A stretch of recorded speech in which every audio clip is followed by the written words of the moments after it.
So yesterday we got our first major patch since the launch of the Point 4 League. Now we had a few other small fixes to the game, for example, Templegate 2025, but this is like our first big major patch since the launch of the league. So let's get right into it. I'm going to read all of this so that you don't have to. Patch 0.4.0D for Path of Exile 2 is coming this week. Boss buff hover pop-ups now show buff names. Temple room placement has clear upgrade information, as well as many other bug fixes and improvements. Now 0.40D patch notes, Fate of the Vaal League changes and improvements. Oh boy. Players who die during the Architect or Adziri boss fights in Adziri's temple can now respawn in a new instance of the temple, with most other content removed, similar to how in-game maps work. God bless. I've been getting skill checked a few times by architects and Adziri, not gonna lie, and I've had to just sit outside of the big Vex gate and wallow in my failure. So honestly, for, me, this is great. I like this. Good change. Improved the Holton League mechanic placement variants and re-enabled energized crystals. Oh,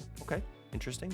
Adziri's chambers now correctly connects to any room placed next to it. Good. Very good change. The temple now requires a minimum of one room placed each run before opening. This is to ensure players don't accidentally open the temple before placing rooms and better guide new players in their first temple. You can bypass this restriction by holding control while clicking on the Run Temple button. Gamepad users will instead get a confirmation prompt that they must agree to. Okay. Added user feedback on the temple map, or if a room is completed or unreachable. Updated the temple mods list to match that of the in-map mods list whilst running a temple. Updated the information on rooms when hovered in the temple map to show possible upgrades. So this is good. This is a lot of quality of life update stuff for the temple, and that's kind of like what I think a lot of people were looking for. It's just improving upon the base that they already solidified with the temple mechanic. Now added description text to Adziri's chambers to clarify how to unlock the room. Nice. Another, good new player quality of life update. Updated the temple destabilization keyword to clarify random versus room completion destabilization. Now fixed a bug where some monsters inside the Vaal temple were not receiving the intended amount of monster effectiveness. Okay, interesting. Fixed a bug where transcendent limbs could be kept after dying. All right. Fixed a bug where non-temple owners could see dropped temple medallions despite being unable to interact with them. Okay. Fixed a bug where unique reliquary displays found in the temple could not be opened while playing in couch co-op.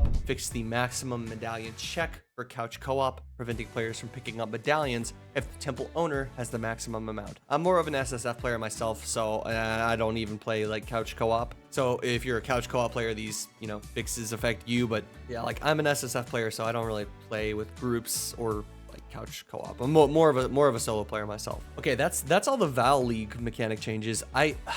Dude, I really wish they would touch on the crowding of mobs when you're trying to go into a new room. It doesn't really happen too much in the lower level temples. When you're kind of starting to get into the higher tiers, there have been so many instances where mobs will like crowd the door that you're trying to get into, and then you go into said door and you just get sealed in and you get smeared against the door. Like it's kind of frustrating. I hope they address it, or at least allow mobs to kind of filter out of the room. Sometimes they will. I've noticed like sometimes they will, but like, for example, if you go in a room and die and then you go back to said room and you try to get back in, they don't leave the room. So you kind of just have to force your way into that mosh pit of a room and then just like pray. Anywho, good temple changes. It wasn't a lot, just a little bit of quality life stuff, fixing some bugs, but yeah, overall I like. Now to the general changes part of our patch notes. The character sheet now displays how much item armor, evasion, and or energy shield you have. Okay, skills which reserve spirit now display their final modified spirit reservation on the skill information pop out. Cool, I like that. Added buff names to the buff hover information on enemies. Passive skill tree notable anointment displays no longer require the player to first pick up a distilled emotion. These can be viewed by holding Alt when hovering a notable passive on any character. So this is actually really nice. Like if you didn't have the distilled emotion you needed, I was actually like using cheat sheets because holy shit, there are so many combinations and I'm not trying to remember all of them. So I would literally just use a cheat sheet until I had that distilled emotion that I knew I needed. This is nice. You're just going to be able to go into your passive tree, hover over the notable that you want, and then see which distilled emotions are required for those. Alrighty, so adjusted the damage of the following bosses inside the Trial of Chaos. Overall lowered the damage dealt by Balak the Sky Seer and overall increased the damage dealt by Uxmal the Beast Lord.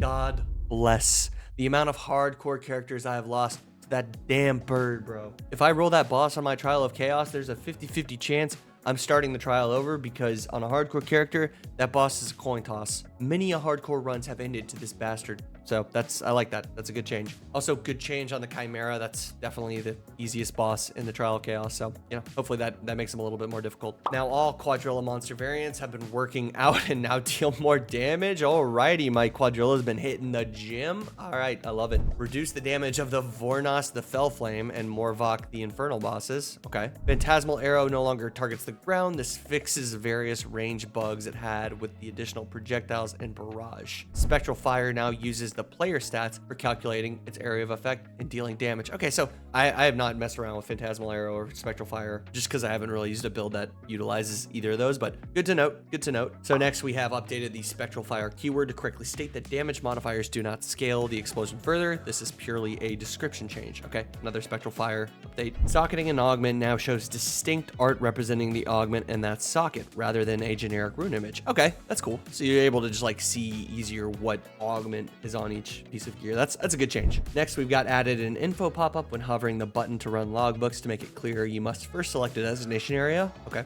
Updated the weapon requirement for the Smith of Katava's temper weapon skill to explicitly state that it cannot be used with talismans. Alrighty, cool. Didn't notice that. Again, I've not played Smith of Katava yet this season. So next we've got updated the slow keyword to state monsters cannot be slowed below 25% of their base speed, and further improved texture streaming to help prevent the unloading of active textures. Alrighty, and that covers all of our major changes. Next up, we have our bug fixes for the league, and oh boy, have there been some bugs. First up, we've got fixed an issue where the Immured Fury wouldn't spawn. So this is like in-game mapping. I actually have not done a ton of in-game mapping yet. I've mainly been doing hardcore runs and failing miserably at them. So I have not noticed this yet, but I saw a lot of people on Reddit that were talking about how they were not able to get this guy to spawn. So that's a good bug fix. So when I get to that point in the game, hopefully he's spawning by then. Fixed a bug where what the fuck? Amanamu's Gaze and Queen of the Forest were preventing the movement speed modifier from sprinting unless you had both of them. Fixed Abyss Atlas passive skills that applied to Depth's Chance were not applying to Boss Depth's Chance. Okay. Fixed a bug where Devour could not consume your minions when Sacrifice was active. I did not notice this, which I wasn't really using minions with my Wyvern, so that's probably why I didn't notice that, but okay, that's interesting. Fixed some cases where you could get stuck on objects when using Rend and Devour. Now this one I noticed. Oh my god. There were so many times where I was devouring or rending and I would find myself stuck on like a minecart or literally like in a bush, a tree.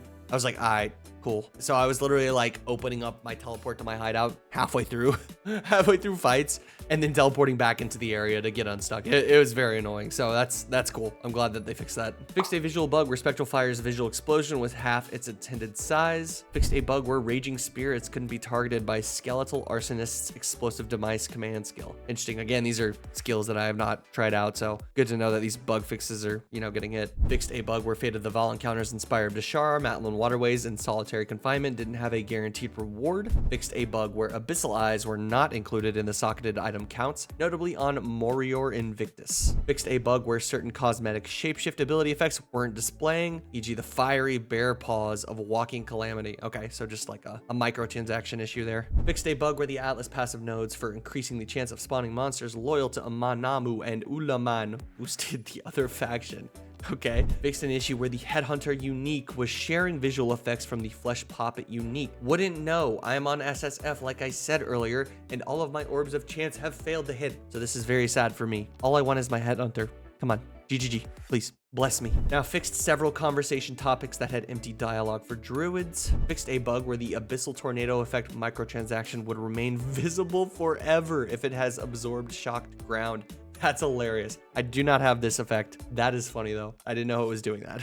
Fixed the Lunar Blessing Howl Moonbeam effect being spawned twice. Okay. Fixed a bug where the unique jewel Prism of Belief could not roll modifiers for Living Bomb. After that, we've got fixed Uhtred supports counting meta gems as support gems when determining whether their effect applies or not. All right. Fixed a bug where the Kulamox Desecration mod would not work around certain monsters when stolen by the player. Fixed a bug that prevented Orbs of Chance from being used on life and mana flasks that had a non-boss drop unique flask on their base type. Interesting. I've not tried chancing those flasks, so good to know. Fixed an issue where the trial of the Sekama's map pin wasn't highlighted correctly in the world map while you were on the Ascent to Power quest. I did notice this. Thankfully, like, this isn't my first league playing, but I could see how this would be a little bit confusing for a newer player, so I'm glad they fixed that. Fixed a bug where Walking Calamity's meteors displayed attack speed scaling in the skill pop-out window. Fixed a bug where Rampage's display damage in the skill pop-out window scaled with attack speed. Fixed a bug where textures would appear blurred on the Xbox Series X.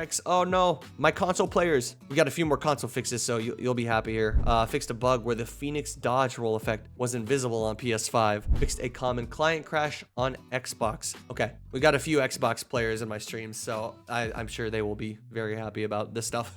Fixed a crash when using Firestorm. Fixed a crash when unsocketing Garukan's resolve from a crossbow ammo skill. Fixed a crash when using Hollow Palm technique. I actually started a monk and I was getting a few crashes while hollow palming, so that's very interesting. All right, folks, and that is it for our first major patch of the new league. Nothing really too crazy, nothing major that they're really changing, just a lot of good quality of life fixes that are going to be really nice, and then just also all these bug fixes are very nice as well. Now, if you made it to the end of these patch notes, please, a like or a sub would be much appreciated. We got a few other videos out on the channel now that I would love if you went and checked out. We're also going to be live over on Twitch tonight trying to level up our Ice Shot Blood Mage, so if that is at all interesting to you, hope to see you there tonight, and I will see you guys in the next one.